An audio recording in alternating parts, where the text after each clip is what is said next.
Alhamdulillah Rabbil Alamin. Wassalatu wassalamu afdhalul taslim ala nabiyyi rahmatan lil alamin Sayyidina wa habibina wa qurrati a'yunina Muhammadin wa ala alihi wa sahbihi wa man ihtada bi hadihi wa sanna bi sunnatihi ila yaumiddin. Subhanaka la ilma lana illa ma 'allamtana innaka antal alimul hakim. Allahumma 'allimna ma yanfa'una wanfa'na bima 'allamtana wa zidna 'ilman ya rabbal alamin. Rabbi shrah li sadri wa yassir li amri wahlul 'uqdatam min lisani yafqahu qawli. Amma ba'd. Hadirin wal hadirat muslimin dan muslimat wa jamaah kajian tadabbur Al-Qur'an yang dimuliakan oleh Allah. Bersyukur kepada Allah Subhanahu wa taala pagi ini kita dikumpulkan di rumah Allah dalam rangka mempelajari kalam Allah. Semoga kita termasuk orang yang istiqamah. Amin ya rabbal alamin. Salawat dan salam dikirimkan kepada Nabi Muhammad sallallahu alaihi wasallam. Kita lanjutkan membaca surah Al-Ghasyiyah Pak. Tumben apa seperti ini apa kemana?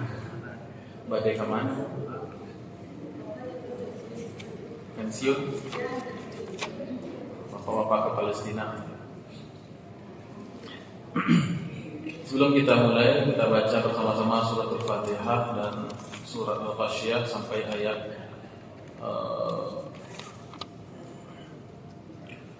ayat yang ke-16 saja. Jadi secara umum surat Al-Ghasyiyah bisa kita bagi menjadi beberapa bagian ya. Bagian pertama ayat 1 sampai 16. Kemudian nanti ada fala yanzuruna ilal ibli kaifa khuliqat, ke bawah nanti bagian yang seterusnya. A'udzu billahi minasy syaithanir rajim. Bismillahirrahmanirrahim. Alhamdulillahi rabbil alamin. Ar-Rahmanir Rahim. Maliki yaumiddin. Iyyaka na'budu wa iyyaka nasta'in. Ihdinas siratal mustaqim.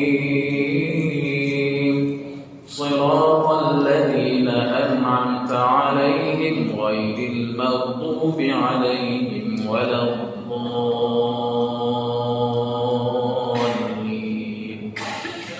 Amin. Bismillahirrahmanirrahim. Hal ataka hadithul ghashiyah.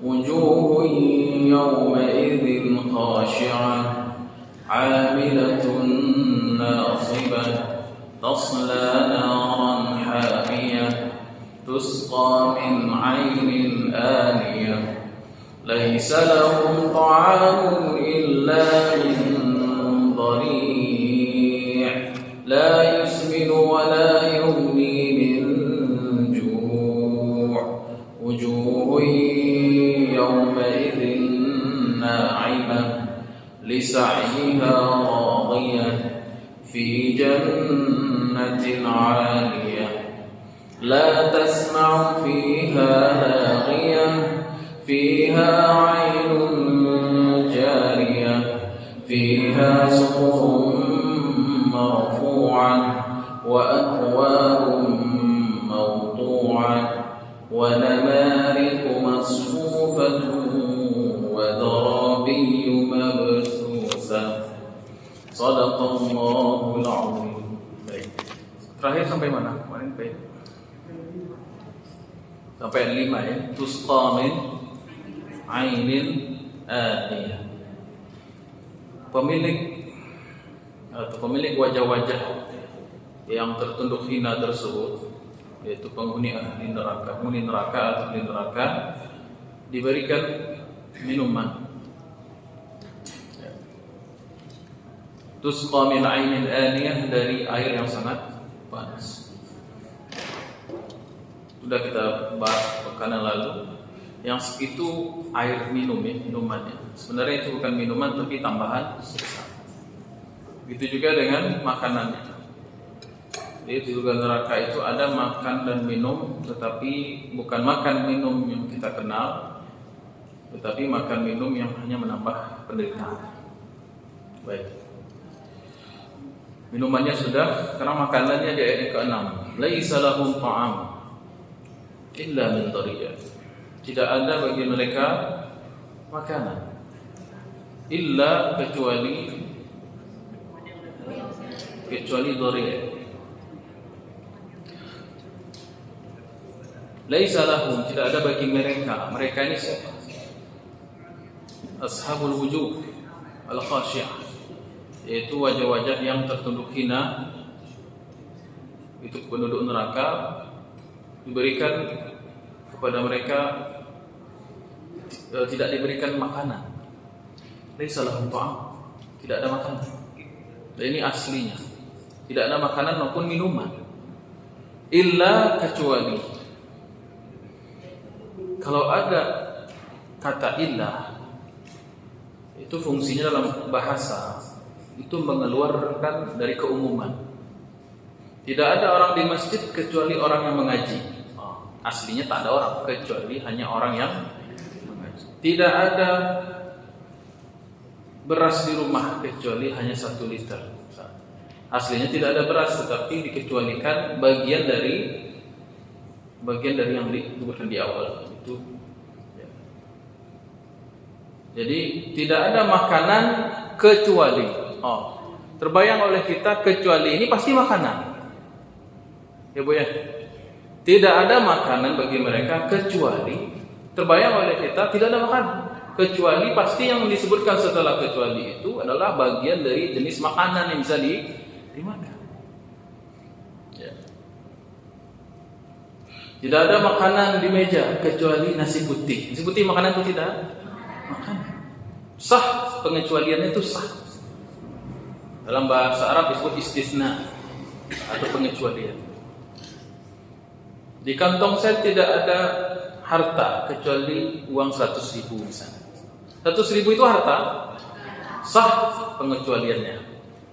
Karena yang dikecualikan itu harusnya bagian dari keumuman yang ada. Nah, sekarang ketika Allah mengatakan laisa lahum ta'am, tidak ada makanan bagi mereka kecuali, terbayang oleh kita ada makanan. Tetapi yang disebutkan setelahnya adalah illa min dhari', kecuali dhari'. Apa itu dhari'? Nah, disinilah para ulama membahas. Dhari' secara bahasa, orang Arab sudah mengenal kata dhari' itu dari sejak zaman dahulu kala. Disebut dhari' itu adalah sejenis tanaman yang ada di gurun pasir. Sampai sekarang ada tanaman itu. Yang mana tanaman ini memiliki ciri-ciri khusus. Di antaranya daun-daun yang runcing-runcing. Dia ada buahnya itu seperti duri yang tajam gitu. Ya. Nah, dia dalam kehidupannya, dhari' ini tumbuh di padang pasir. Dalam kehidupannya dia memiliki 2 jenis keadaan. Yang pertama, apabila dia dalam keadaan subur, artinya dalam keadaan basahnya, ada air yang dia peroleh, maka dia berwarna hijau. Ada daging daunnya. Dan itu orang Arab menyebutnya dengan kata shibrik, dengan istilah shibrik. Shin, ba, ra, qaf, shibrik. Namun apabila dia kering kerontang, mungkin tidak ada air sama sekali yang dia dapatkan, maka warnanya menjadi coklat. Nah, itu yang disebut dengan dhari'. Jadi dia punya 2 nama. Apabila dia basah disebut dengan shibrik, apabila dia kering disebut dengan dhari'. Kondisinya ketika kering itulah kondisi yang paling jelek. Kondisinya ketika dia kering itulah kondisi tanaman shibrik itu berubah nama menjadi dhari'. Itulah kondisi yang paling jelek dari tanaman ini. Tanaman ini masih bisa ditemukan sampai sekarang di Arab Saudi atau di Timur Tengah. Ketika dia basah masih dimungkinkan untuk unta makannya. Tapi kalau dia dalam keadaan kering, tidak ada hewan yang mau makannya. Kenapa? Karena dia beracun. Tanaman shibrik atau durian ini tanaman yang beracun, sehingga hewan seperti unta saya tak mau makannya. Unta itu kaktus pun bisa dimakan, karena dia punya motorik atau bagian pencernaan organ mulutnya itu yang didesain sedemikian rupa sehingga bisa mencerna, mengunyah daripada tanaman berduri. Nah, tapi untuk durian ini tidak bisa sama sekali, dan dia beracun. Ya. Bentuknya jelek, kemudian dia beracun. Ya. Itulah durian yang dikenal oleh bangsa Arab sebelum ayat ini turun. Cukuplah dia menjadi sebutan atau representasi dari sebuah tanaman atau makanan yang paling jelek. Jadi orang Arab tersebut durian, yang terbayang adalah sebuah jenis tanaman yang paling jelek, yang tidak, bahkan hewan pun tak bisa mengkonsumsinya. Ya. Ini yang dijelaskan oleh Imam Mujahid ya, dalam tafsir Qurtubi. Ad-dari' itu adalah tanaman yang memiliki duri-duri yang tumbuh di padang pasir. Orang Arab menyebut dia shibrik kalau dia basah, kalau dia kering disebut dengan dari'. La taqrabuhu dabatun wala bahimatun wala tar'ah. Tak ada satupun hewan yang mau memakannya. Wa huwa samun qatil, dan dia memiliki racun yang bisa membunuh. Wa huwa akhbathut ta'ami wa asna'u. Dialah tanaman yang paling jelek. Ya, ini pendapat mayoritas ahli tafsir. Ini pendapat mayoritas ahli tafsir. Baik. Kemudian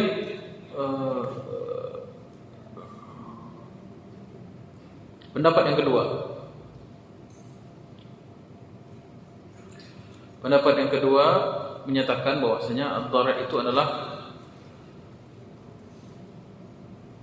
sejenis tanaman yang memiliki bau yang busuk sekali, yang tidak ada gunanya. Pendapat yang kedua ya. Pendapat yang ketiga,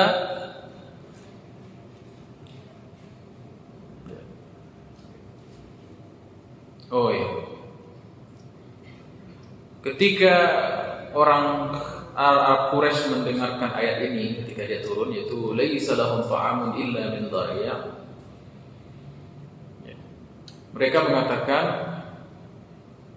apa namanya? Mana tadi ayatnya? Oh ya, nanti bahasannya.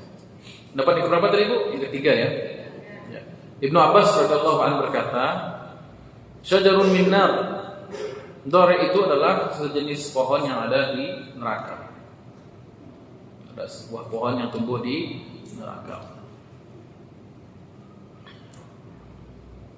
Jadi bisa kita bagi dua di pendapat ulama. Ini pendapat yang pertama mengembalikan ke makna asal dari' itu, yaitu sejenis tanaman di dunia yang paling jelek. Tapi Ibnu Abbas radhiyallahu anhu, pendapat beliau itu berputar di antara pendapat yang mengatakan dari' itu bukan benda di dunia, tetapi Allah menamakan dari' sebagai tanaman atau pohon yang tumbuh di neraka.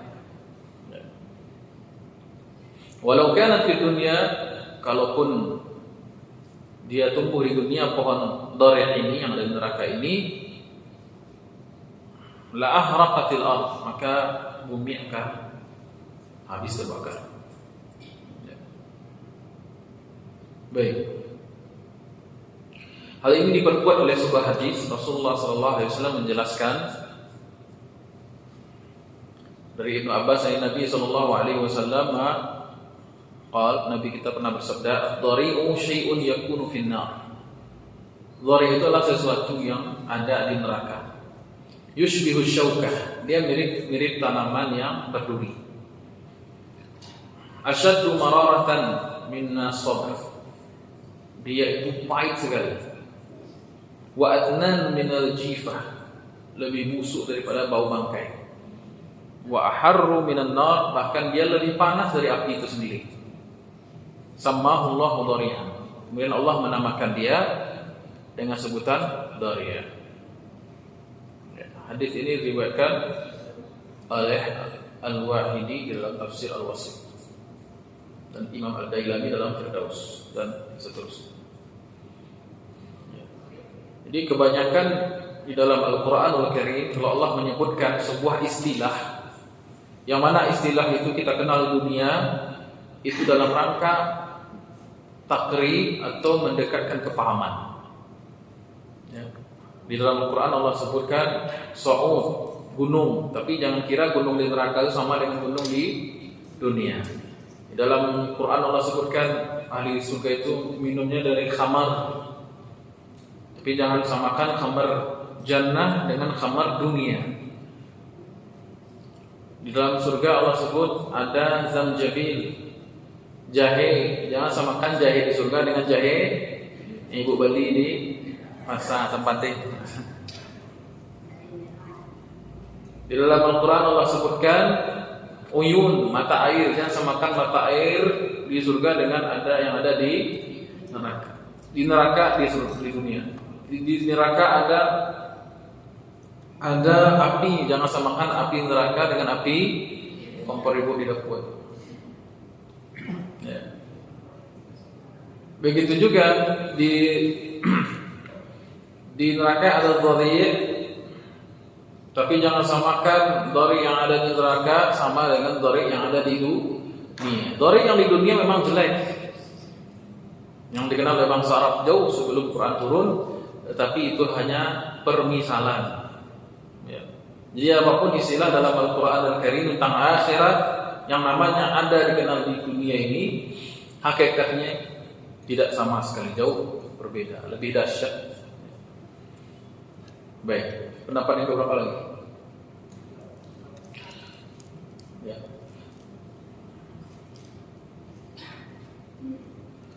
Kemudian pendapat yang keberapa? Keempat.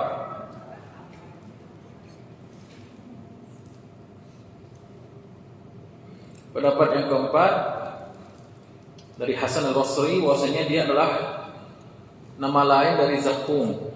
Ad-Dhari' adalah nama lain dari Az-Zakum. Ya. Tahu buat Zakum?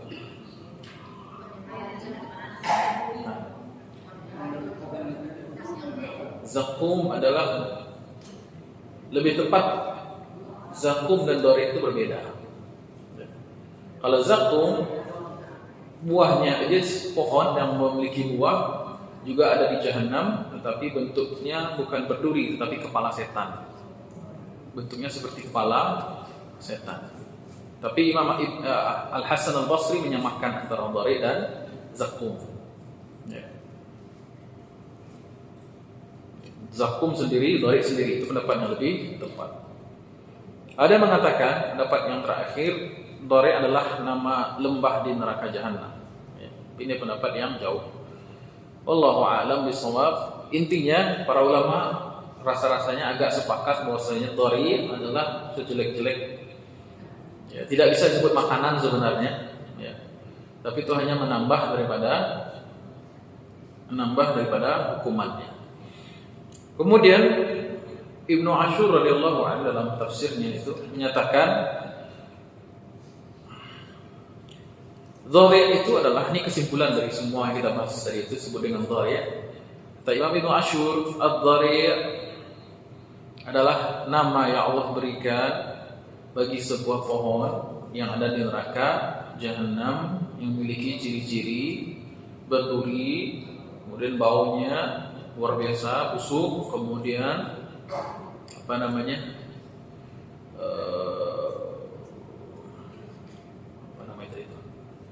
baunya lebih busuk daripada bangkai, kemudian panas.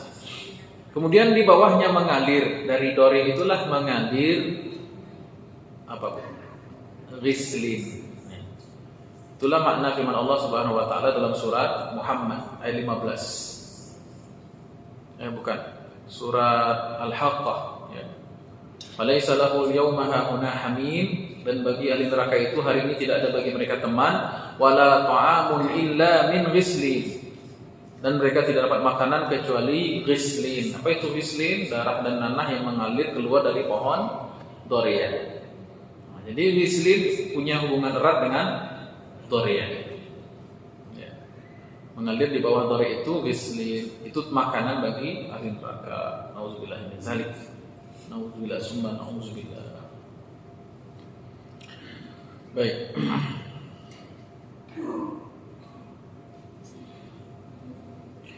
Kemudian Imam Al-Qurtubi sini mengatakan ketika Allah menjelaskan firman-Nya dalam surah Al-Haqqah ayat 35 itu, "Falaisa lahum yauma hahuna hamim." Tidak ada bagi ahli neraka itu hari ini bagi mereka teman, wala ta'am, tidak juga makanan illa min ghislin. Wa qala huna, dan dikatakan dalam ayat ini yaitu surah Al-Ghasyiyah ini, illa min dari' wa huwa ghairul ghislin. Dari' beda lagi dengan ghislin tadi itu, beda ya.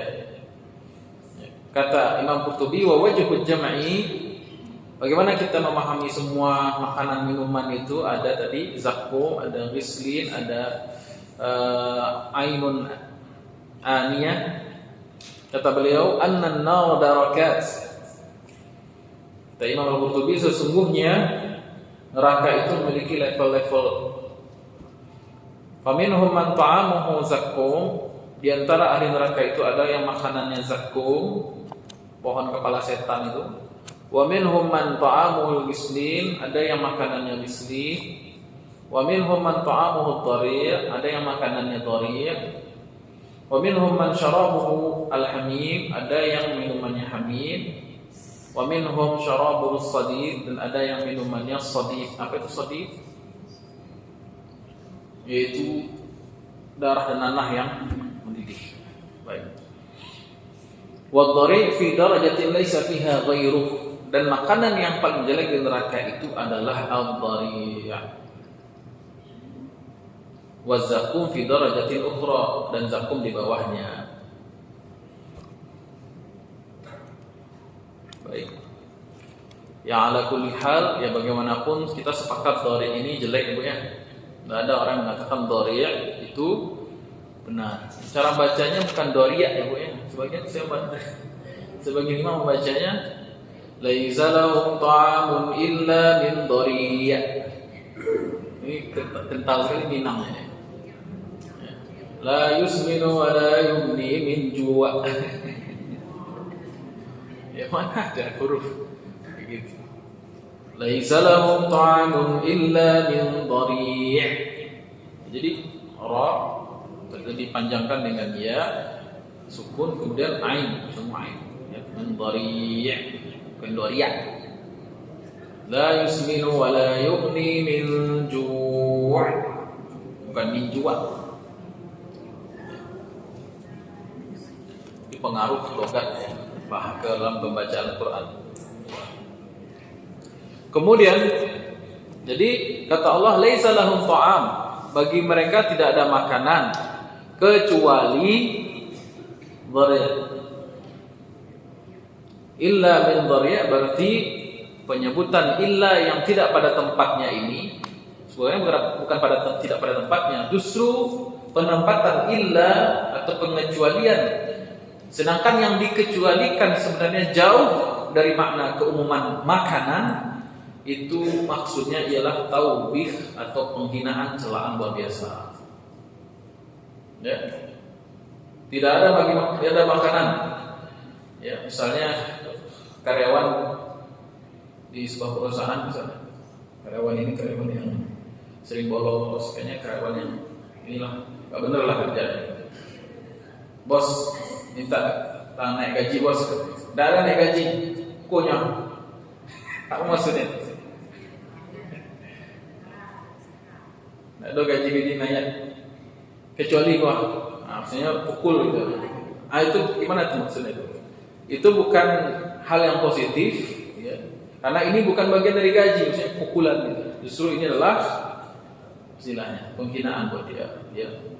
Itu juga makna kurang lebih ini maknanya. Laisa lahu ta'amun illa min dhari'. Kemudian makanan dhari' ini kata Allah jelaskan pada ayat yang ke-7. La yusminu, la yusminu wa la yughni min ju'. Yakni maksudnya dhari itu tidak menggemukkan. As-siman itu maknanya tuh daging atau lemak yang menumpuk dalam tubuh kita. Ya, terambil juga istilah dari situ, istilah minyak samin tuh. Tahu minyak samin, Bu? Tidak tahu, orang jarang pakai samin di situ. Tapi kalau di Jakarta banyak orang pakai minyak samin. Biasanya untuk nasi goreng gitu. Atau buat apa ya, Bu, yang situ ya. Martabak India, minyak samin. Ya. La yusminu,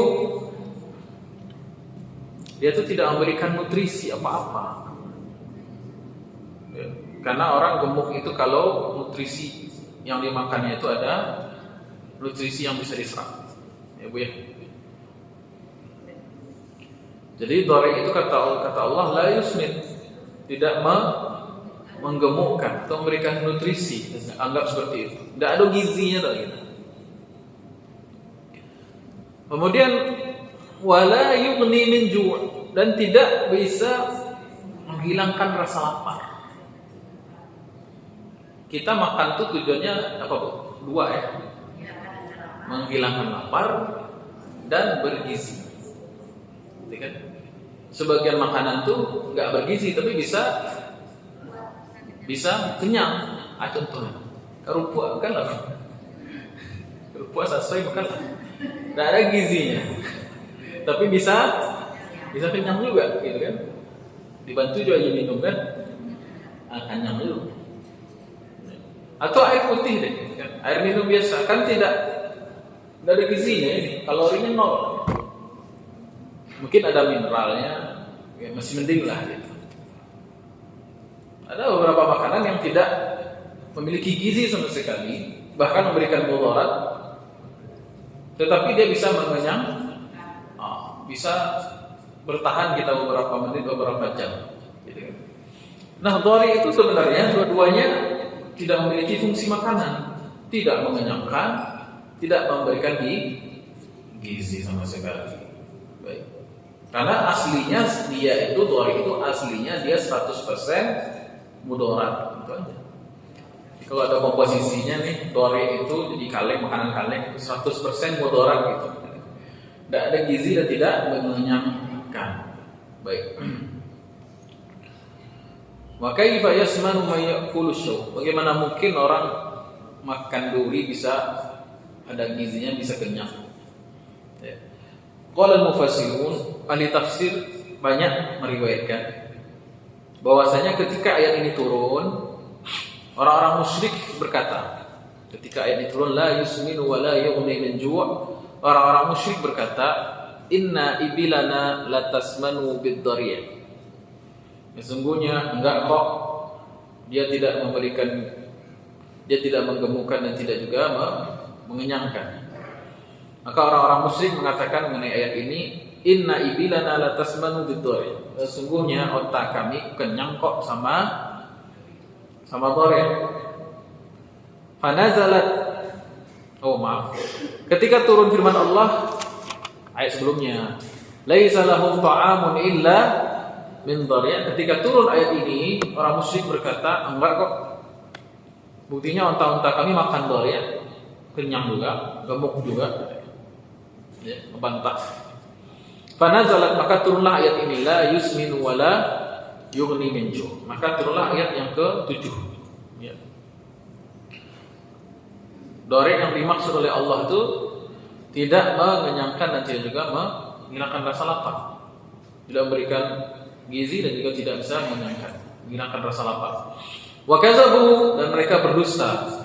Fa innal ibil, karena sesungguhnya onta innama tar'ahu ratban, bisa makan dhari', bukan dhari' tapi dalam bentuknya yang basah tadi itu, yang namanya shibrih tadi itu. Jadi kalau masih basah dia tanaman itu, namanya shibrih, itu masih bisa onta memakannya. Tapi kalau dia sudah mengering, namanya dhari', itu sama sekali tidak bisa dimakan oleh onta. Kalaupun dimakan oleh onta, mati onta. Ya. Makanya Allah mengatakan makanya para mufassir mengatakan orang kafir itu tidak hanya tidak beriman, tetapi mereka membantah dan berdusta. Mereka berdusta bahwasanya yang dimakan unta itu adalah syibrit, bukan dorian. Kalau dorian tidak dimakan sekali. Baik.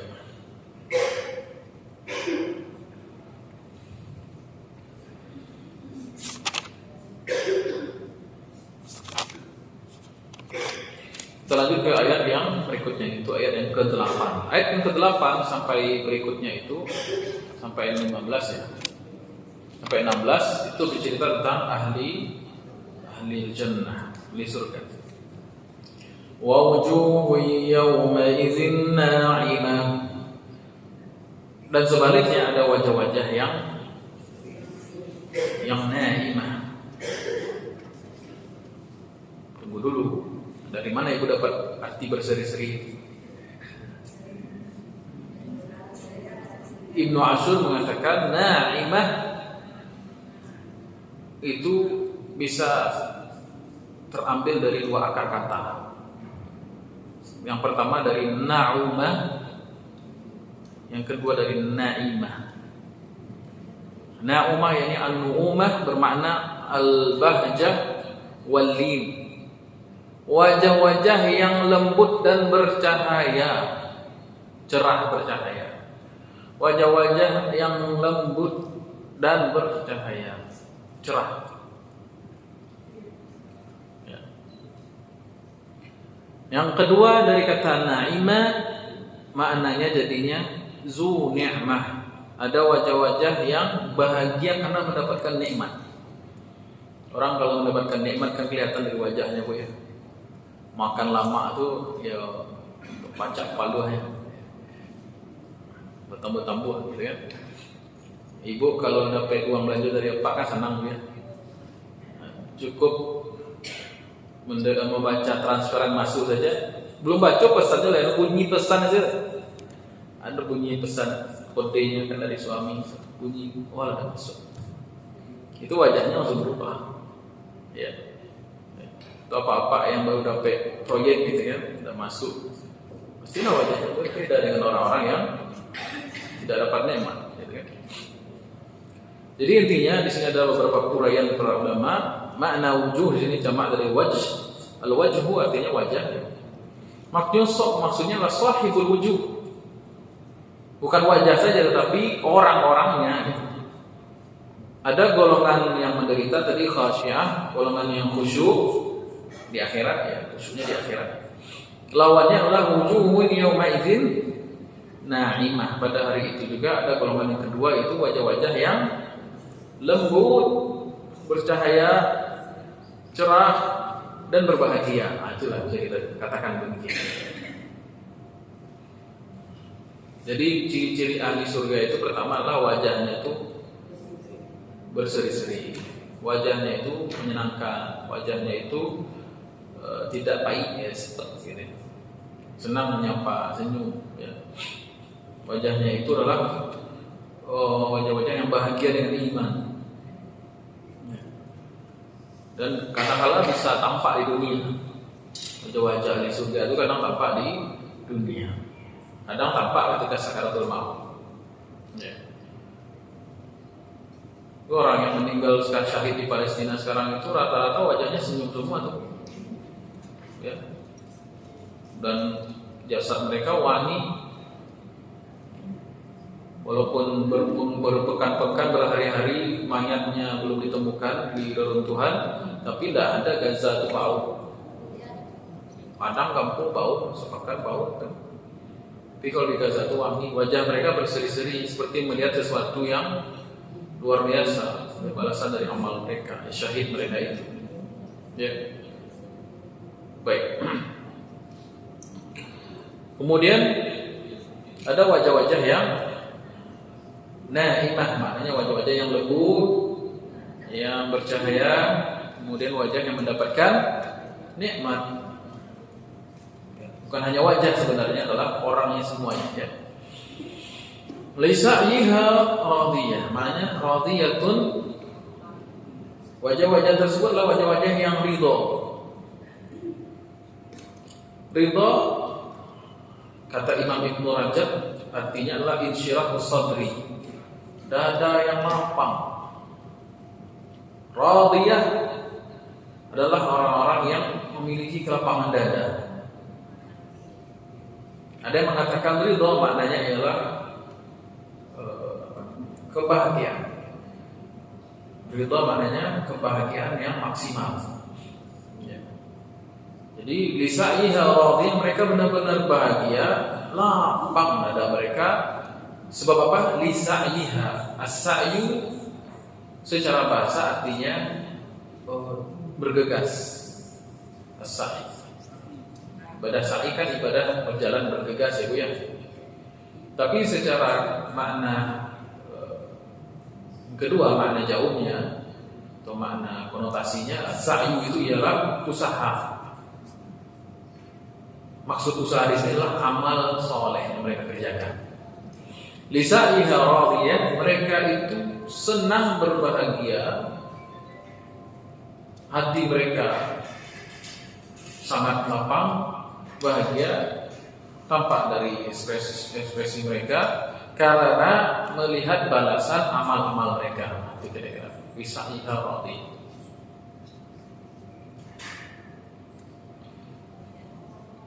Jadi kebahagiaan orang di akhirat bergantung bagaimana dia mengusahakan iman dan amal solehnya di dunia. Ya.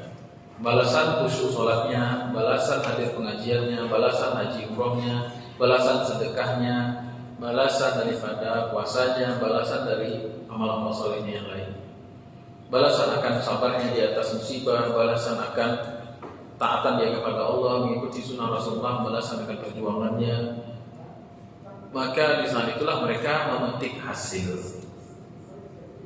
As-sa'yu lisa'iha, ya atas usahanya itu di dunia mereka memetik hasil. Hasilnya baik sehingga mereka bahagia luar biasa.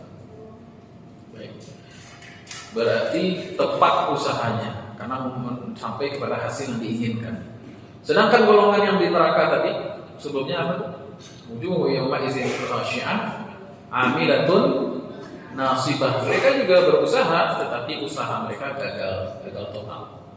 Amilatun, mereka bekerja, berusaha, nasibah sampai lelah, tapi pada hari itu gagal. Buktinya mereka dikatakan wujuhu yawma idzin khashi'ah, wajah mereka tertunduk hina, khusyuk. Ya.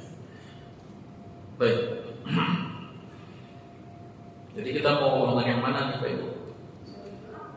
Yang naimah apa khasyiah? Naimah. Buktikan dengan amal ibadah, amal kita di dunia.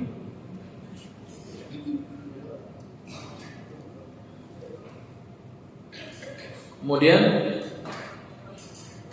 fi jannatin 'aliyah. Di mana mereka itu ditempatkan di jannah 'aliyah yang tinggi. Ya. Jadi Quran lengkap ya. Pertama menyebutkan ekspresi kebahagiaan mereka. Yang kedua, Al-Quran menyebutkan sebab kebahagiaan mereka. Yang ketiga, Allah menyebutkan di mana penempatan mereka. Ayat yang keberapa tadi? Ayat yang ke-8 mengatakan Allah menyatakan ekspresi kebahagiaan mereka. Ayat 8. Ayat yang ke-9 sebab kebahagiaan mereka. Yang ke-10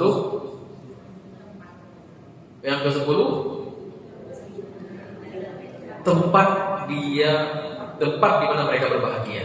Fi jannatin 'aliyah. Ya.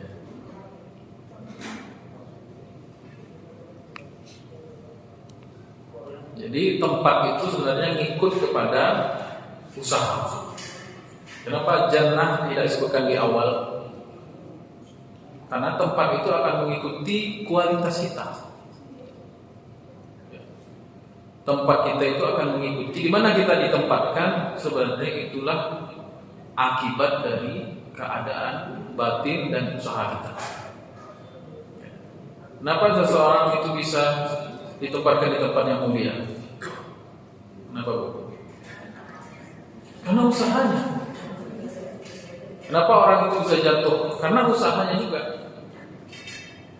Ada orang yang menempati kedudukan yang tinggi karena usahanya. Kenapa ada orang yang kedudukannya rendah? Karena memang tidak berusaha. Ya. Baik. Jadi Allah menjelaskan ekspresi kebahagiaan, sebab kebahagiaan dan posisi di mana mereka berbahagia. Makanya Allah mengatakan dalam surah An-Naba, innal muttaqina mafaza. Mafaza itu artinya makanul fauz, tempat kemenangan. Bagi orang-orang yang bertakwa, mereka menempati tempat-tempat kemenangan. Hadaiqa wa ghulba, wa fakihatan wa seterusnya. Wa hadaiqa wa anaba. Lanjut, fi jannah. Jannah secara bahasa Bu ya. Itu artinya adalah taman, basatin, bustan. Jadi secara bahasa jannah itu artinya taman yang memiliki banyak tanam-tanaman yang sedap dipandang, hijauan gitu. Secara bahasa ya. Makanya dalam surah Al-Qalam Allah menyebutkan di situ istilah ashabul jannah iz aqsamu la yasrimunha muslimin. Itu jangan dipahami ashabul jannah itu penghuni surga. Ashabul jannah pada surah Al-Qalam maknanya adalah pemilik kebun, pemilik tanaman. Karena memang asli dari makna jannah sebenarnya itu adalah taman atau kebun, banyak tanam-tanaman. Nah, kenapa makna ini dipinjam dalam Al-Quran untuk mengekspresikan kata surga, gitu kan, balasan yang indah di akhirat? Memang orang Arab hidup di tanah yang tandus, itu paling senang kalau melihat yang hijau-hijau, gitu. Ya, air mengalir, gitu kan. Kemudian tanamannya subur, makanannya melimpah, gitu kan. Anak-anak bisa tercukupi gizinya. Karena itulah Allah Subhanahu Wa Taala menggambarkan surga itu terkadang dengan mengambil hal yang mudah dipahami oleh manusia kala itu. Sampai sekarang orang Arab tuh kalau agak norak kalau saya bilang,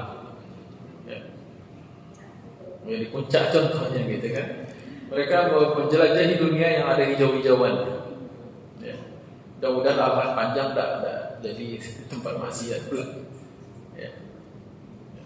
Mereka ada hobi itu di Saudi itu, kalau sekarang udah mulai banyak kalau ada wadi atau sungai itu mereka hobi camping di situ, makan-makan di situ, untuk sekedar menikmati hijauan saja.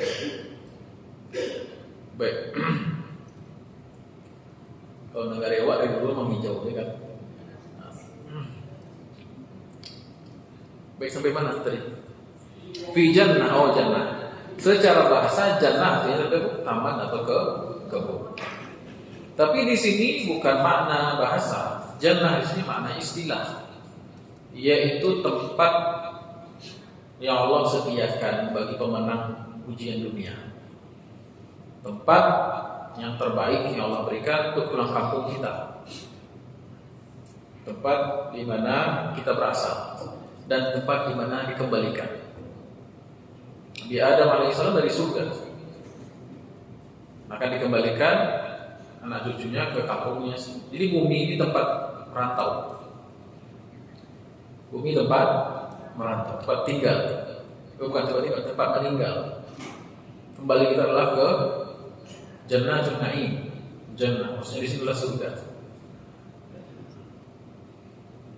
Satu dari dua tempat yang layak dihuni di akhirat. Di akhirat ada dua tempat, cuma ada dua tempat, nar dan jannah. Nar sangat tidak layak sekali untuk dihuni, dan jannah tempat yang harusnya dituju, tempat terbaik. Aliyah sifat daripada jannah, artinya yang tinggi. Nah, di sini ulama memahami tinggi di sini ada dua. Satu, memang tinggi. Memang tinggi dia. Sebagaimana tinggi dalam artian memang posisinya tinggi dibandingkan neraka. Neraka itu di bawah. Makanya neraka disebut dengan darakat, alias level untuk yang di bawah. Jannah memang tinggi, makanya istilahnya disebut dengan darajat. Memang tinggi dia. Kenapa tinggi? Di situ para fasir mengatakan kenapa tinggi? Agar para penghuninya bisa melihat kekuasaan wilayah mereka. Jadi tempat ahli surga itu tinggi karena untuk bisa menjangkau pemandangan seluruhnya.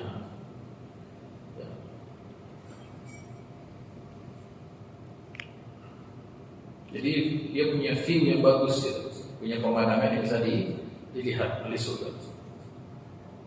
Ada yang mengatakan waqila,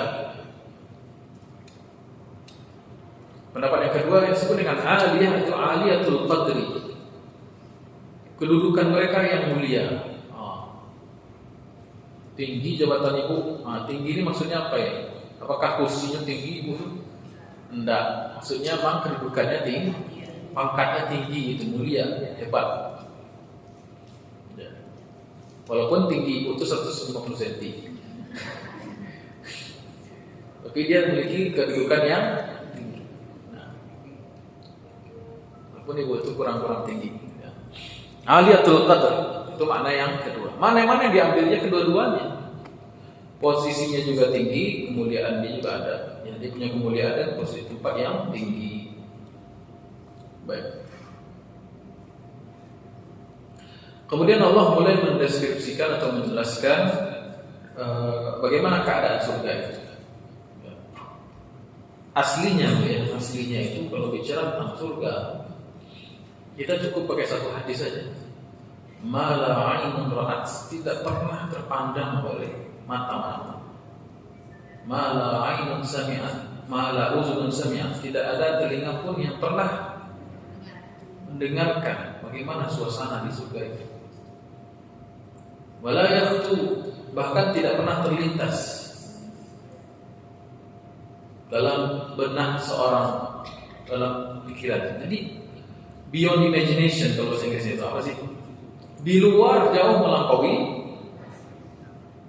imajinasi kita sebagai manusia. Kita imajinasikan keindahan, tidak akan bisa terjangkau keindahan surga itu. Kita imajinasikan nikmat sebuah makanan, tidak akan sobok rasa nikmat di surga. Kita imajinasikan semua kelezatan yang pernah kita rasakan, tak akan bisa mewakili sedikit pun dari kenikmatan, kelezatan, keindahan, kesempurnaan nikmat surga. Jadi kalau memahami surga itu aja kunci satu hadis itu tidak pernah terlintas di pikiran.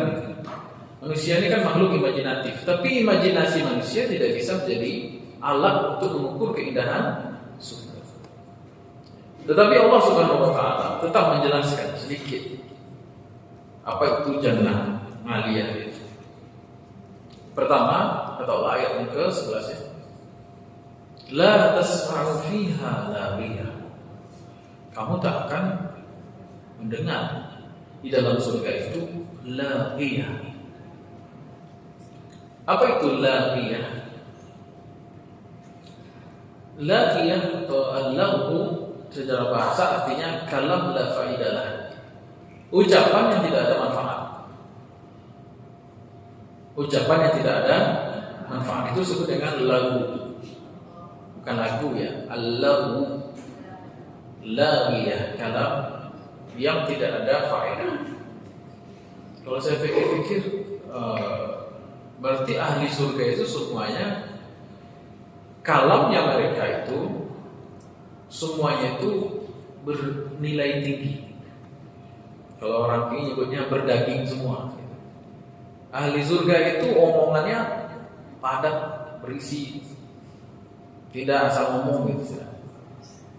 Dan ini Allah ungkapkan ciri-ciri tempat di surga itu begini supaya kita memulai diri untuk mencocok-cocokkan, cocok lah maksudnya. Jadi kalau masih cocok kata-kata itu tidak ada guna ya mulailah untuk menyesuaikan. gelombang ini samuan, gelombang serbu gitu.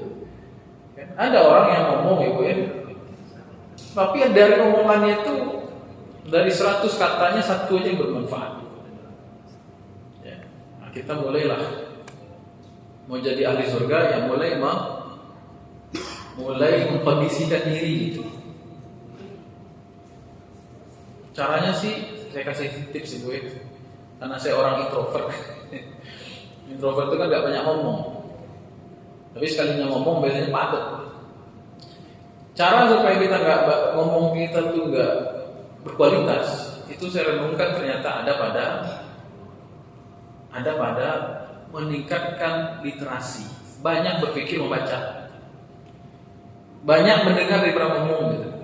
Banyak membaca dibandingkan membaca hal-hal yang baik gitu maksudnya. Kalau kita output kita itu baik, apa yang kita lihat baik, apa yang dengar baik, apa yang kita baca baik, pemikiran kita baik, hati kita baik, maka udah otomatis yang keluar itu juga baik. Nah ini ciri ahli surga nih, yang akan menempati surga yang kondisinya begini gitu. Ya. Jadi pertama kata Allah, la tasma'u fiha laghiya. Jadi nggak ada kalam farid istilahnya. Kalam farid itu omong kosong. Di surga itu semuanya adalah salamun qaulun qaulan min rabbir rahim. Semuanya salam. Semuanya itu kesejahteraan, kebahagiaan, keselamatan. Ya. Dan saya melihat alhamdulillah sempat berjumpa dengan orang-orang yang punya sifat seperti ini. Beberapa orang guru saya, teman saya, ada kenalan itu kan. Itu tidak pernah saya lihat mereka ngomong, ya sekedar ngomong gitu. Memang high quality semua yang keluar dari mulut mereka itu. Bahkan usianya ada teman saya itu usianya 20 tahun, tapi rasa-rasanya lebih bijak daripada orang 60-70 tahun. Dikit-dikit subhanallah, alhamdulillah, gitu aja. Ya, ada dikasih bicara teman padat seperlunya saja. Wah ini contoh ahli surga ya. Itu. Dan biasanya tuh lingkungan juga akan pengaruhi ibu ya. Kalau kita punya lingkungan ngomong aja dari A sampai Z, harusnya kita juga ikut-ikutan begitu. Baik. Tapi Ustaz kok banyak kecil, Ustaz tuh baru yang nama ceramah tuh banyak kecil. Bicara bermanfaat. Tanya sama orang tua saya pergi di rumah gitu, dia betul banyak ngomong, enggak, diam saya. Cuma di panggung aja di pengajian banyak ngomong gitu. Itu pun setelah kuliah sekian tahun gitu kan, disuruh ceramah baru saya ngomong. Sebelumnya nggak pernah ngomong saya, diam saya. Lebih banyak berpikir, mengamati, baca itu aja. Baik, sampai mana tadi? Baik.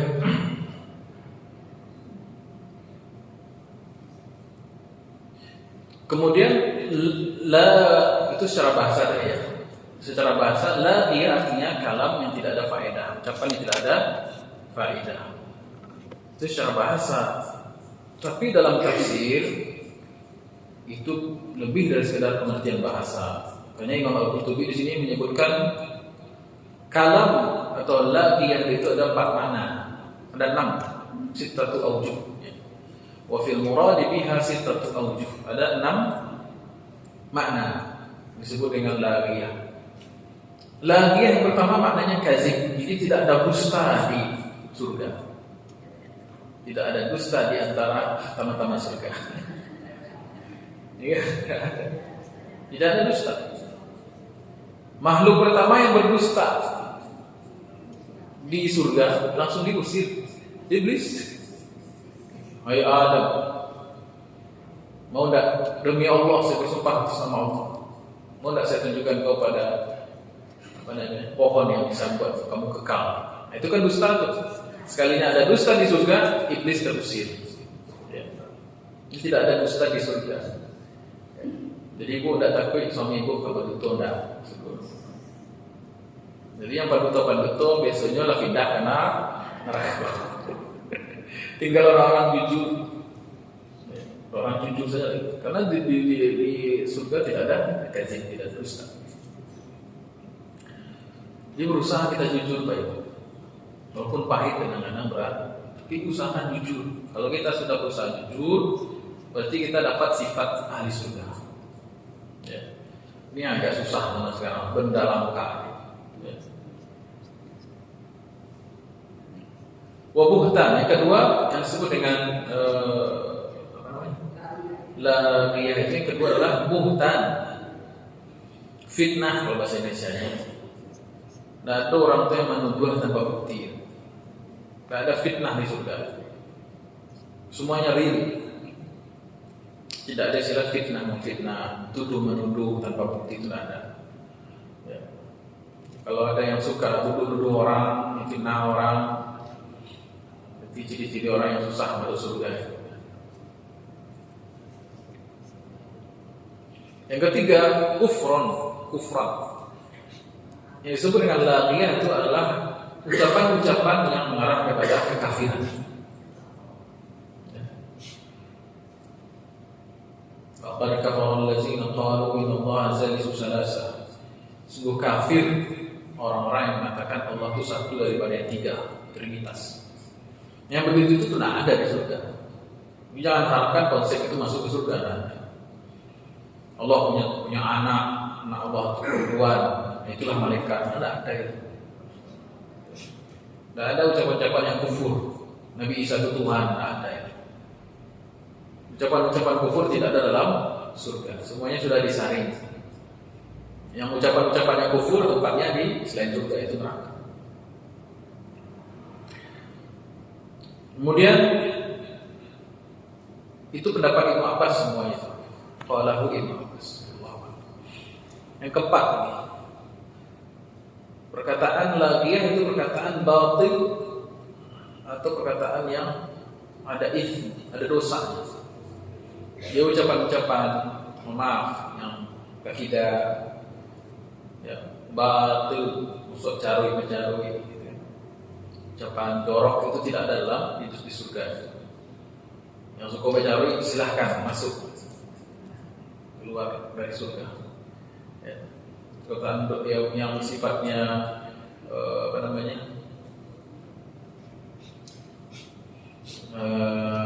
haram tidak ada dalam surga.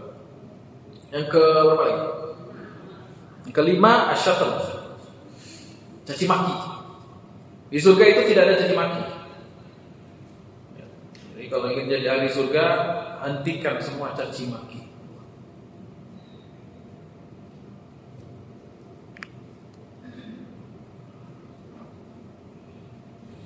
Caci maki yang boleh ketika bertemu dengan orang-orang yang zalim. La udwana illa 'alal zalimin. Tidak ada permusuhan kecuali bagi orang-orang yang zalim. Orang zalim enggak apa-apa.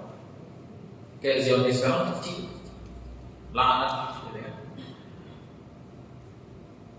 Selain orang-orang yang zalim enggak boleh dicaci maki. Kadang-kadang seketik tersinggung, alah keluar caci maki, sumpah serapah cari. Ini semua ya tidak mungkin bisa dilakukan kecuali orang yang memiliki apa tadi Bu? Naimah. Orang-orang yang memiliki hati yang lapang. Tidak bisa. Baik. Jadi setelah Allah menyebutkan fi jannatin 'aliyah, posisi kedudukan yang luhur, surga yang tinggi. Kemudian yang pertama kata Allah, la tasma'u fiha laghiyah. Ternyata babnya semuanya akhlak semua. Memang berarti keluhuran atau kemuliaan itu berasal dari akhlak. Ini pendapat Mujahid. Yang keberapa lagi? Kelima. Enam lagi. Ya, 6. Al-ma'siyah, ya ucapan-ucapan yang ada maksiat. Sama mirip dengan pendapat yang keempat tadi. Yang ke-7 lagi.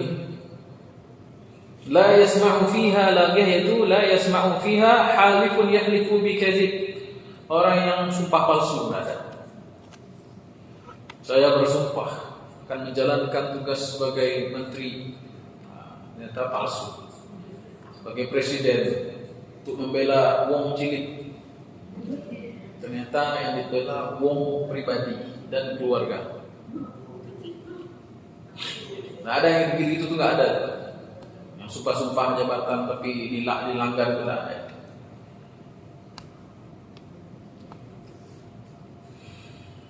Orang yang masuk surga itu orang yang menjalankan sumpahnya dengan baik. Wallazina hum bi syahadatihim qa'imun. Orang-orang yang menegakkan persaksiannya, sumpahnya. Sumpah jabatan jujur. Membela rakyat, bela rakyat. Ini 190 derajat. Janarut tasawuf. Baik. Udah, itu 7 pendapat. Tapi di sini disimpulkan oleh Imam Al-Qurtubi, makna la tasma'u fiha laghiyah, yakni la yusma' fi kalamihim kalimatun tullah, tidak didengar ucapan-ucapan yang buruk daripada ahli surga tersebut. Karena li'anna ahlul jannah la yatakallamuna illa bil hikmah. Topik pembicaraan orang-orang ahli surga itu cuma topik-topik yang berbobot, yang ada hikmah. Wa hamdillah ala ma razaqahum, kemudian ucapan ahli surga itu tahmid, alhamdulillah. Ya. Inilah pendapat yang paling baik yang ditulis Imam Al-Qurtubi dalam tafsir. Baik. Kemudian ayat yang ke-12. Fiha 'ainun jariyah. Jadi memang sebuah kenyamanan itu dimulai daripada keamanan audio. Selamat audio kita, pendengaran kita ini selamat. Makanya ketika Allah menyebutkan surga, Allah mengatakan hal-hal kenyamanan yang dinisbatkan kepada telinga. La tasma'u fiha laghiyah. Jadi kalau kita tinggal di lingkungan, di rumah yang di situ orang-orangnya, tetangganya itu ucapannya baik-baik, syukurlah itu. Ya. Tapi kalau lingkungan itu berisik, apalagi jelek kata-katanya, yang keluar dari tulisan orang-orang itu berarti tempat yang sudah mirip-mirip neraka. Begitu juga kalau mobil mewah atau rumah yang mewah, tingkat kebisingannya pasti rendah. Ada namanya desibel, satuan untuk mengukur tingkat kebisingan. Ibu kalau naik angkot, semua naik Lexus bus atau dalam yang warna pendiam bisa. Tapi kalau bus satu atau yang lain tadi disinggung pula. Kalau naik angkot tentu tidak ada pertimbangan untuk itu. Ongkos 2.000 perak yang minta lo. Ya kan, bunyi tam, hampe-hampenya, getar-getarnya gitu kan. Jadi kalau diukur desibel itu tinggi sekali gitu. Ya, truk gitu kan, mobil diesel tidak terawat pula, bunyinya itu karet.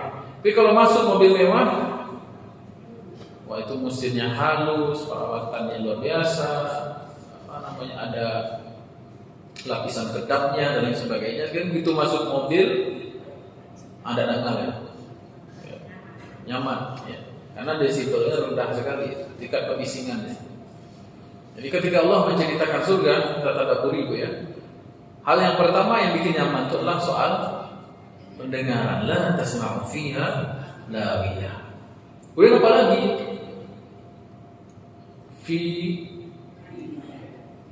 Fiha 'ainun jariyah. Di dalam surga itu ada ain. Ain ini dalam bahasa Arab banyak artinya. Tapi di sini langsung saja maknanya uyun, yaitu mata air, sumber-sumber air. Dan air itu sumber kehidupan. Jadi tidak ada gunanya sebuah tempat bagus, indah, iya nak do. Bakir kira rumah rancak, di WC nak do, iya. Tidak ada nilainya. Maka awal dari kebahagiaan itu adalah bersumber dari terpenuhinya kebutuhan-kebutuhan dasar pokok. Dan bicara yang lain dulu, kalau kebutuhan pokok tidak terpenuhi. Ya. Dan Allah SWT menjadikan air sebagai sumber kehidupan dengan rahmat Allah. Menciptakan air. Orang tidak makan berhari-hari tidak apa-apa, asal ada air. Ibu ya. Nah, ibu tidak makan 10 hari ibu, asal ada air. Tidak juga gitu. Maksudnya masih bisa hidup. Gitu. Tapi kalau air yang tidak ada, itu manusia kemungkinan terkena dehidrasi.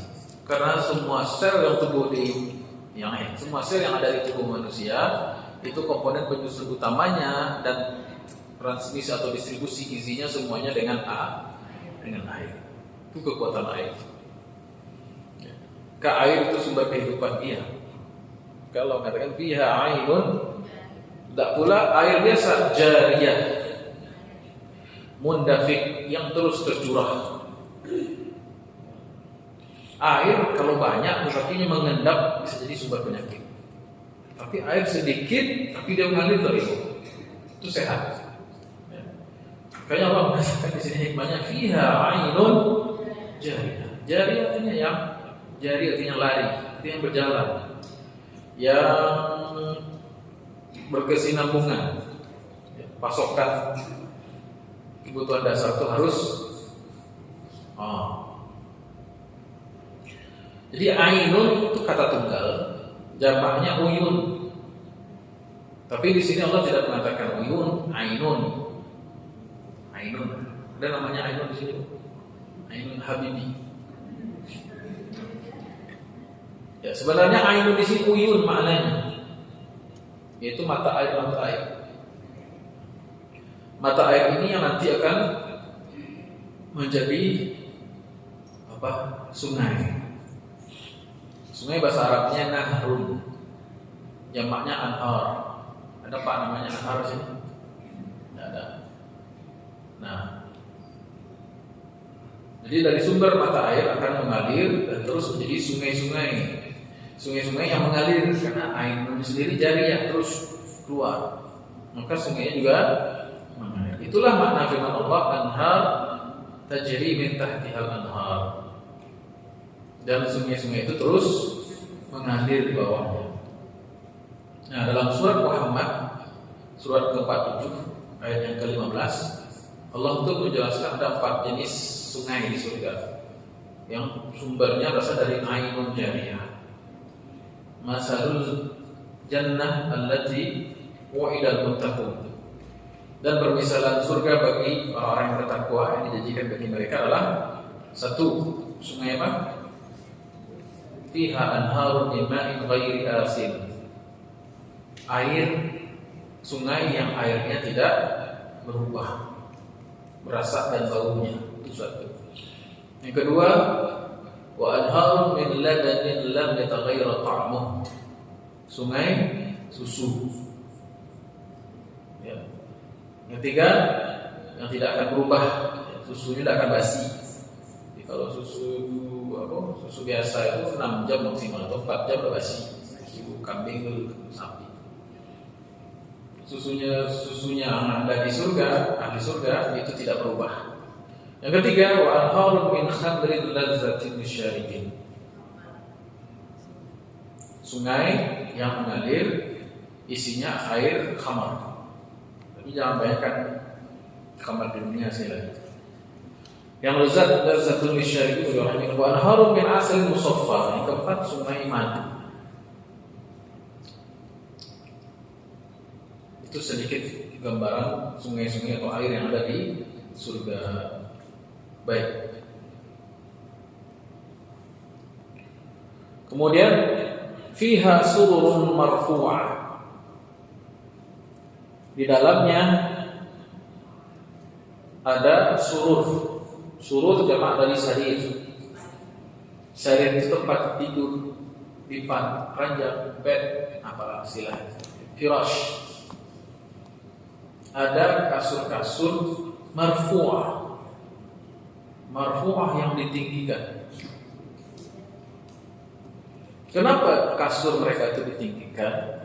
Nah, di sini kata Imam Abdul Aliyah, kata Imam Al-Qutubi, aliyatun ru'ya annahu kana irtifa'uha qadra ma baina as-sama'i wal ardh. Tingginya di antara langit dan bumi, liyara waliyullah mulkahu haulah. Agar dia bisa menyaksikan kerajaannya. Mohon maaf, kalau ada kasur berarti ada apa? Ya. Pogo sekali ibu-ibu ya Pak. Kalau ada kasur berarti ada apa Pak? Jawab sendiri ya. Ada istri lah. Tapi tidak disebutkan. Yang disebutkan itu soal istrinya agak jelas itu di surah An-Naba nanti. Ya, innal muttaqina mafazan hadaiqa wa anaba wa kawa'iba atraba itu. Nanti belajarnya. Ya. Setelah ini di ujung juz amma nanti ya. Ya. Jadi ini kode sebenarnya. Kenapa setelah ainun jariyah, setelah itu ada kasur? Karena setelah ainun jariyah ada hurun ain. Apa itu hurun ain? Bidadari. Bidadari itu adalah penghuni surga dari jenis kelamin perempuan. Ketuanya muslimah mukminah di dunia. Ratu bidadari itu adalah istri-istri yang beriman, yang solehah. Bagi kalau bidadari yang itu, yang bukan dari kalangan manusia, itu menjadi pembantu. Pembantu ya Bu, contohnya Bu. Baik.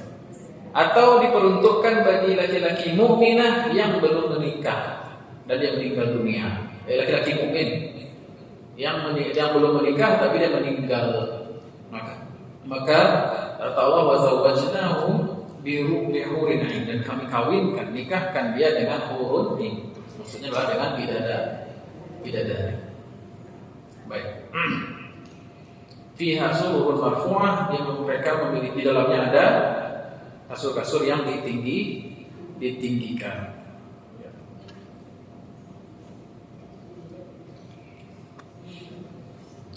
Kemudian wa akwabun,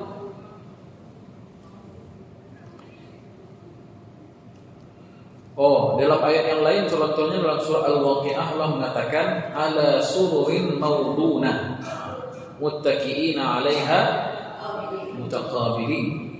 Ya. Itu seperti tafsirnya. Bagaimana bentuk sarir atau sururnya itu, kasur-kasurnya itu mawdunah. Bukan maudun itu susur yang bertahtakan emas dan perak, berlian. Jadi kasurnya saja banyak benda-benda yang mahal. Ya. Pribadi yang mahal itu juga balasannya mahal ya, gadgetnya mahal. Baik. Bahkan bidadari itu juga terbuat dari batu mulia juga sebenarnya. Kemudian muttaqiin 'alaiha, mereka itu bersandar di kasur-kasur tersebut, mutaqabilin, saling hadap-hadapan.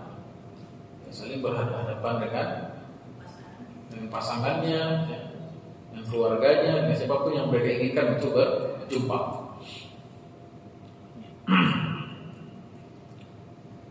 Kemudian surah Al-Waqi'ah juga menjelaskan yatufu 'alaihim wildanun mukhalladun, senantiasa mengelilingi mereka wildan. Itu wildan, pelayan-pelayan surga dari kalangan anak-anak, namanya wildan. Dari kata walad itu anak. Wildan artinya anak-anak muda yang menjadi pelayan-pelayan. Kenapa anak-anak muda menjadi pelayan itu? Jadi kalau tua udah sikap lah pelayan.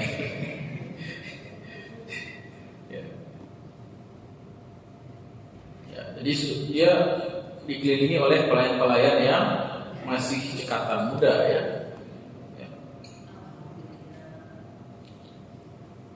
Baik.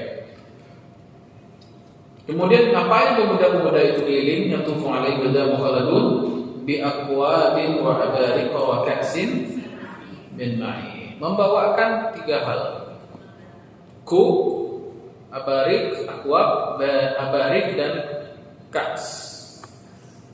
Itu 3 jenis tempat minuman. Ya, disebutkan dalam surah Al-Ghasyiyah wa aqwabun mawdu'ah. Aqwab jamak dari ku. Apa itu ku? Kup itu apa namanya? Gelas. Ini gelas. Gelas dalam Al-Quran itu ada tiga jenis. Gelas yang ada di surga dalam Al-Quran ada 3 jenis. Disebutkan dalam surah Al-Waqiah tadi itu. Yang pertama aqua, yang kedua abarir, yang ketiga ka'sun. Kup itu gelas apabila dia kosong, masih kosong. Atau aqua, gelas yang masih kosong dan ukurannya besar. Kalau ka's, ya, wa ka'sin min ma'in, itu gelas yang sudah ada isinya. Ya, isinya bisa asir, khamar, bisa jus, bisa khamar, ya, dan lain-lain. Kalau abarik itu gelas yang wadah air yang ada apa namanya? Ada semacam ketel itu, ada mulutnya dan ada tempat memegangnya, apa sih? Seperti itulah.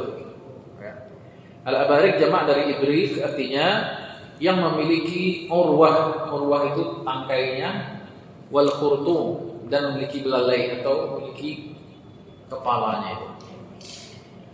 Jadi bisa dikatakan abarik itu tempat awalnya. Apabila gelas itu sudah terisi dinamakan dengan ka's. Kalau dia belum terisi disebut dengan kup atau aqua. Ya Bu ya. Ada di sini papan tulis.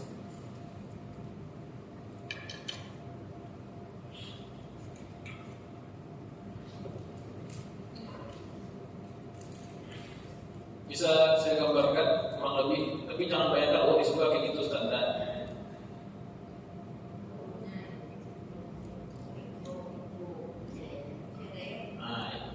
Kalau dia memiliki apa namanya? Memiliki ini khurtum namanya atau belalainya. Ini ada awal, apa istilahnya? Tangkainya. Ini disebut dengan ibril. Al-ibril. Nah, dia nanti mengisi gelas-gelas. Nah, apabila gelas itu sudah terisi, di dalamnya ini ada air, itu disebut dengan ka's. Ya, ini untuk menolong Bapak Ibu membaca Quran nanti kalau ketemu kata ka's, maka maksudnya adalah air atau gelas yang sudah terisi dengan air. Ya. Kalau dia masih kosong disebut dengan kup, jamaknya aqua. Ibrik jamaknya abarik. Nah, wildan tadi itu pelayan-pelayan muda yang ganteng-ganteng tadi itu, gagah yang penting itu dia keliling-keliling terus menawarkan minum, menawarkan kup, ka's, dan siap menawarkan ibrik.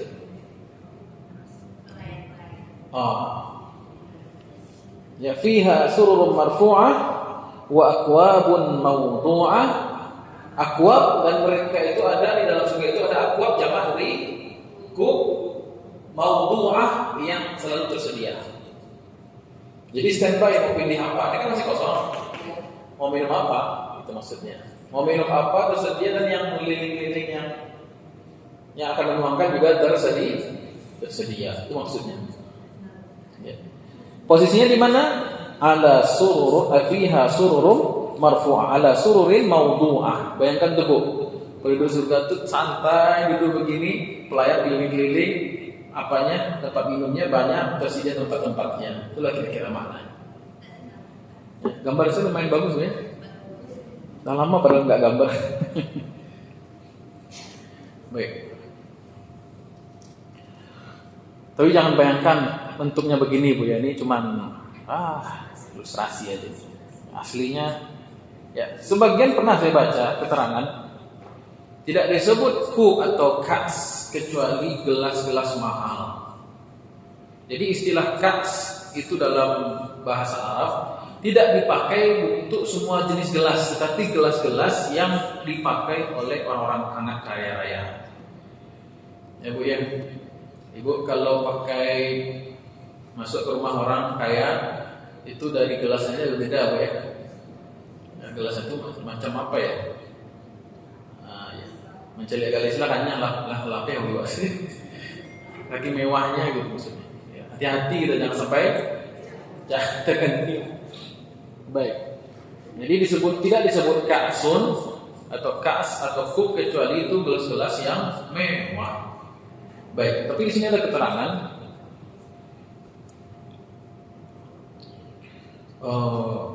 Ibrid Allah wa ma lahu urwah wa khurtum wa kub inna laysa lahu urwah wa lahu khurtum. Ya, betul. Kalau kub dan kaas itu tidak ada khurtum dan urwah, nah, tidak ada tangkainya. Kan polos saja gitu kan. Baik.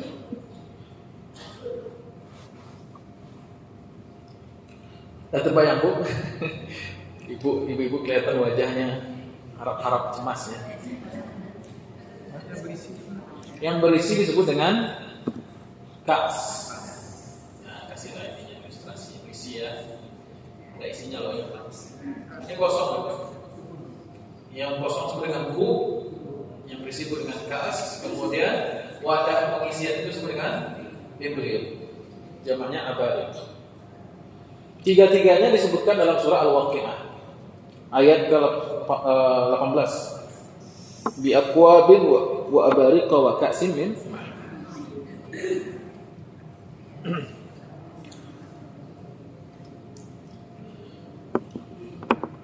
Kemudian minuman sudah. Sebenarnya bukan hanya minuman.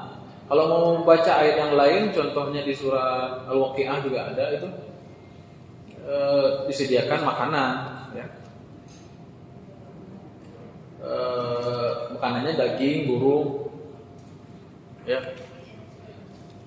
Tapi intinya makanan minumannya itu adalah semua yang diinginkan surga itu bukan hanya minuman apapun diinginkan.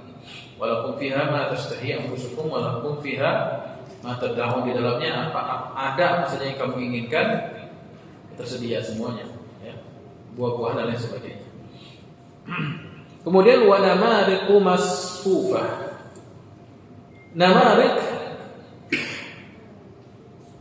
Namarik itu jamak dari numruqah. Namarik jamak dari kata numruqah. Numruqah itu adalah al-wisadah atau bantal. Jadi namarik maknanya bantal-bantal. Masfufah yang tersusun ya. Masfufah yang bersop, yang tersusun. Jadi dalam kitab sahih dikatakan numruk atau numruqah itu adalah jenis bantal yang kecil. Baik.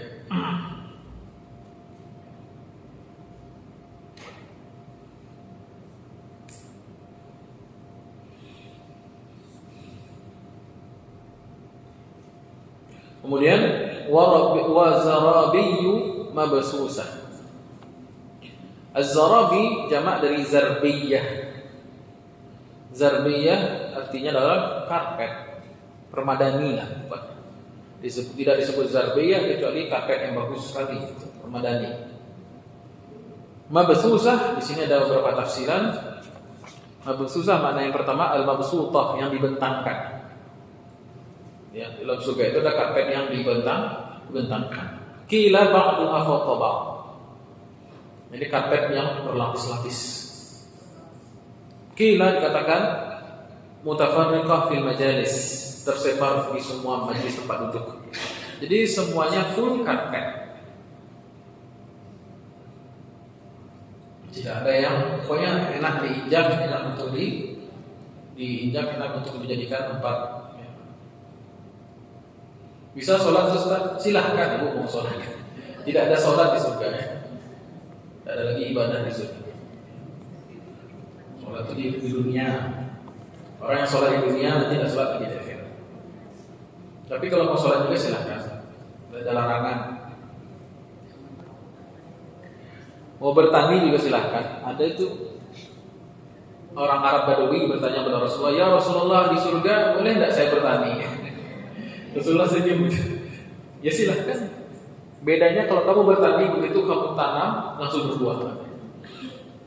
Kalau yang bertanya Rasulullah, bisa tidak orang punya anak kalau di surga? Karena dunia kadang ada yang tidak punya anak. Bisa. Kamu atur sendiri gimana bentuk anak. Mau anaknya tinggi sekian, kulitnya gini, apa bentuknya, silahkan. Ya, bebas. Ibu-ibu kalau mau tahu bagaimana bentuk surga, nikmat-nikmat di dalamnya, makanan-makanannya secara mendetail, beli kitab Al-Bidayah wa Nihayah, juz yang terakhir, juz 15 berapa? Ibu kasih. Ada sudah diterjemahkan, harganya cuma 5 juta saja. Dia tuh dari sini setengah inilah, setengah dari tonggaknya, terus ya tonggak ini ke sini. Ada di Masjid Mujahidin, saya suka baca di sini. Ya, di pustakanya. Ya, belum terbeli yang satu set. Al-Bidayah wa Nihayah. Itu Imam Ibnu Katsir menjelaskan makanan pertama yang dimakan ahli surga apa. Ya. Sampai bagian-bagian yang mungkin tidak bisa saya sebutkan di sini. Ya. Bagaimana seksualitasnya ahli surga banyak. Makanan minumannya, bidadarinya gimana, sifatnya secara mendetail. Ya. Kalau saya nggak enak ada orang gaya sih. Baik. Bagaimana tadi? Baik. Wazarabi mabsusah. Itu adalah bantal karpet-karpet yang intinya memang surga itu sangat super nyaman ya. Ya. Baik, di sini ada pertanyaan. Baik. Pertanyaan?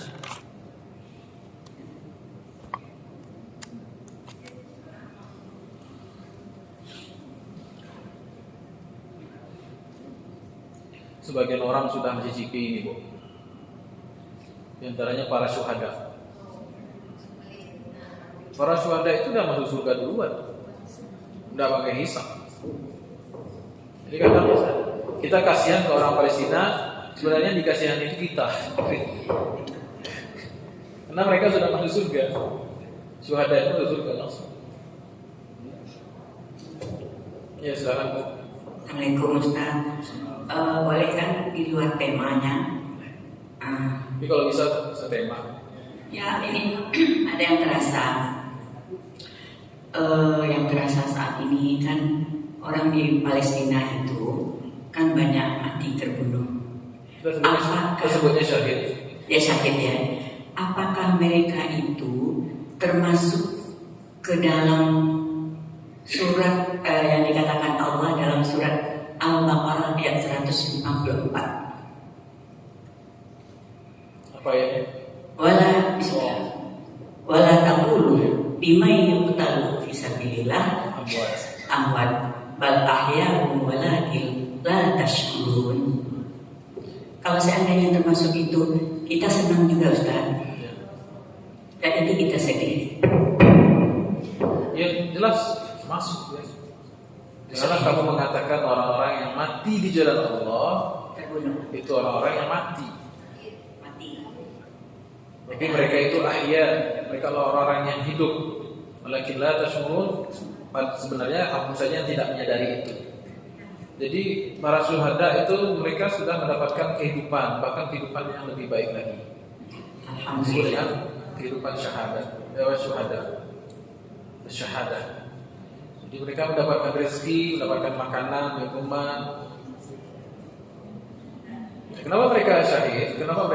Karena mereka mempertahankan Baitul Maqdis, menjaga keutuhan Masjidil Aqsa. Masjidil Aqsa adalah syiar daripada syiar Islam, tanah haram. Dan siapa yang menjaga syiar agama Allah, maka dia syahid. Masuk di situ. Alhamdulillah, terima kasih Ustaz. Begitu juga orang-orang yang berkorban berdakwah di jalan Allah, meninggal, Pak Ibu ada pengajian, meninggal misalnya dalam rangka pengajian, seorang juga syahid. Sebagaimana disebutkan dalam surat Yasin, kisah Habib An-Najjar itu, "Wadrib lahum masalan ashabal qaryah idh ja'aha mursalun Wajah min aqsal madinati rajulun yas'a qala ya qaumi ittabi'ul mursalin. Kemudian dia dibunuh kan akhirnya. Wahai kaumku, ikutilah para utusan Allah ini 3 orang yang dakwah ke kota atau negeri Antioquia.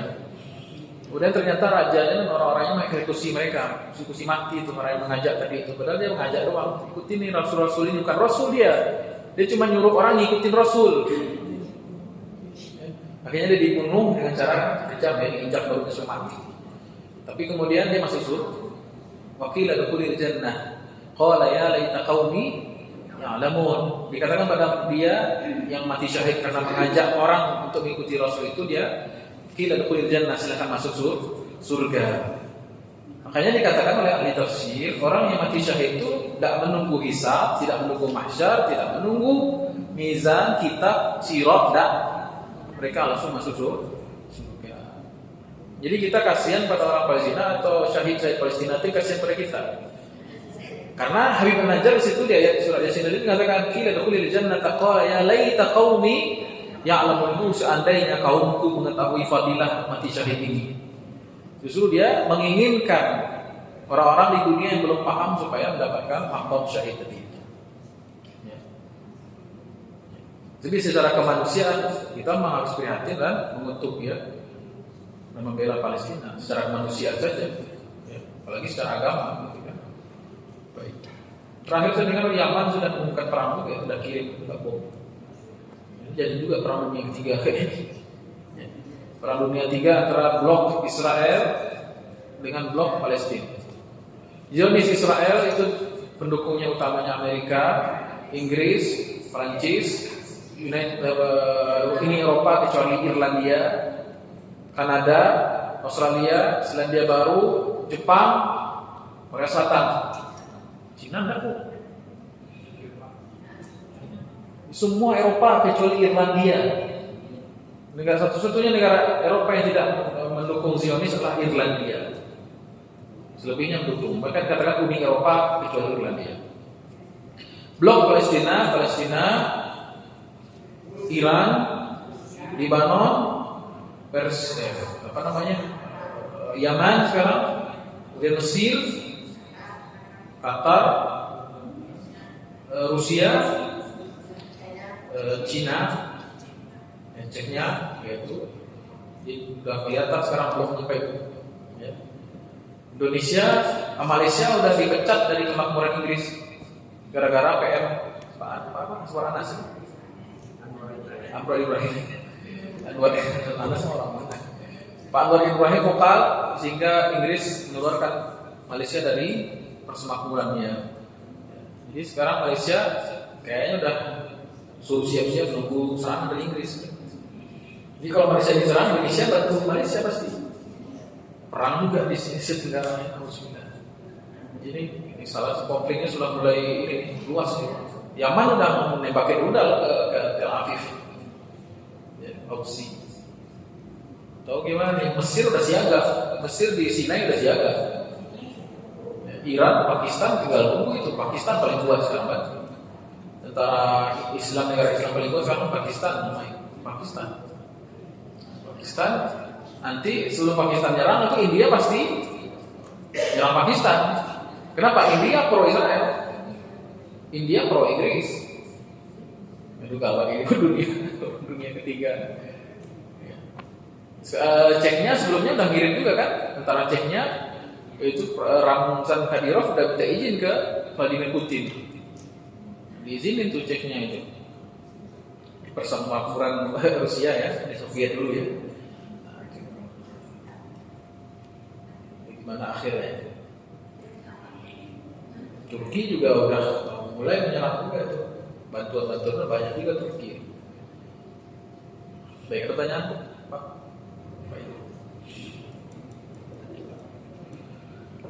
Insyaallah pekan depan kita masuk bahasan, kalau tidak ada halang melintang, dengan izin Allah kita masuk afala yanzuruna ilal ibli kaifa khuliqat, dan seterusnya. Bahas onta kita nanti. Subhanallah wa bihamdihi. Assalamualaikum warahmatullahi wabarakatuh.